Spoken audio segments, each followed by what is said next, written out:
Have you ever felt like most of your customers are penny pinchers? They come in, they haggle, they ask about financing. Maybe they don't even get approved for financing, leaving you with really no option to even make the sale, or they want the cheapest deal possible. And you're sitting there thinking, why can't I attract the customers who actually value what I have to offer and are willing to pay? If that sounds familiar, you're not alone.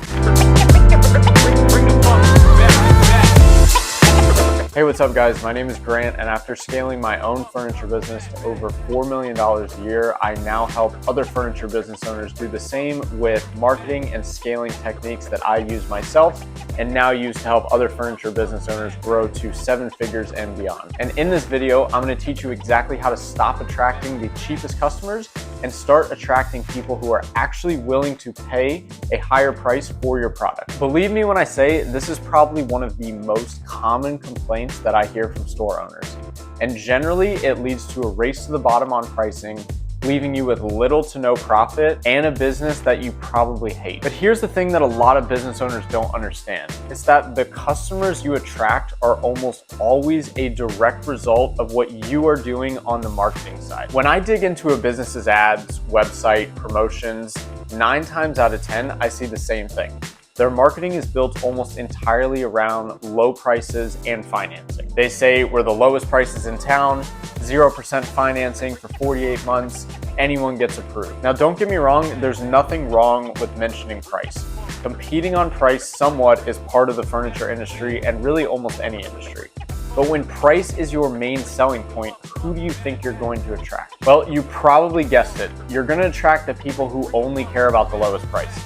And those are the customers who will grind you down to razor-thin margins, waste your time, and disappear the moment someone offers $50 less for the same product. So how do we fix this? What's the alternative?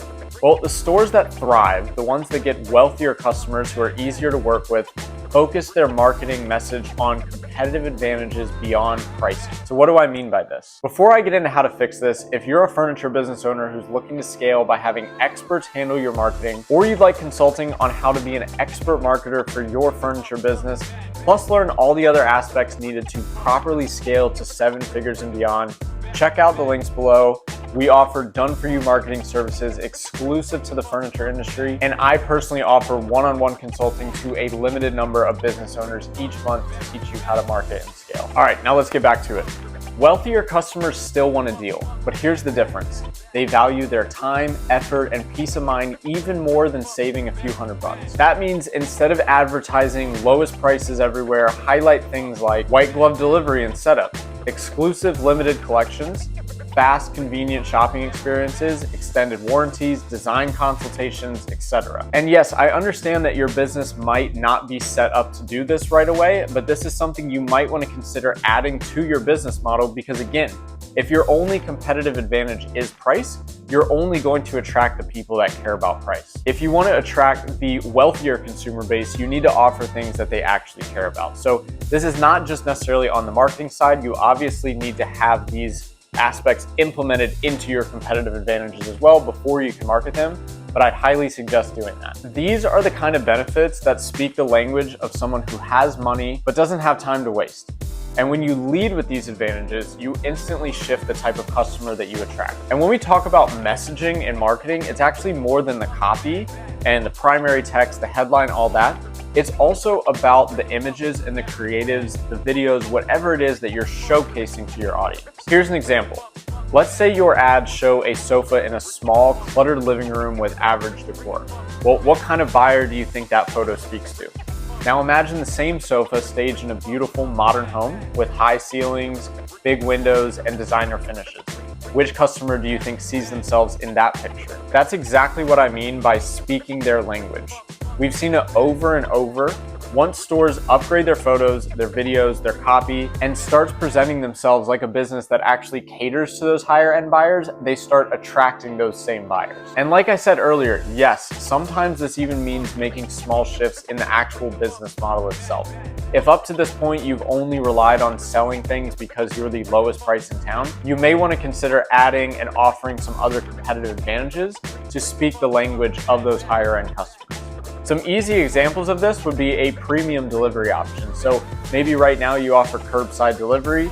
You may want to offer a white glove delivery option. You can also train your staff for a more personalized experience, so design consultations, things like that. These are things that a high value audience actually appreciates and values. You also might want to curate your showroom a little bit differently. So, have the space designed a little bit more like higher end homes so that people can visualize the pieces in their space. Same thing goes with the website and photos. If you're staging things for the website in the photos, you want to make sure, like I said earlier, that those are curated to be in the types of homes that those clients live in. So here's the big takeaway. The customers you attract are a mirror of your marketing message. If you only talk about low prices, you'll only get low budget customers. If you highlight convenience, exclusivity, quality, and service, you'll attract the buyers who value those things and are actually willing to pay for them. So take a hard look at your ads, any sort of marketing you're doing, your website, your photos, and ask yourself, am I speaking the language of the customer I actually want, or am I just chasing anyone who wants a deal? Make that shift and you'll start seeing the difference in quality of customers walking through your doors almost immediately. And thanks so much, guys. If you found this video helpful, hit that like button and make sure to subscribe for more strategies like this, and drop a comment below on what you think your store's biggest competitive advantage is. I'd love to hear it. Thanks so much.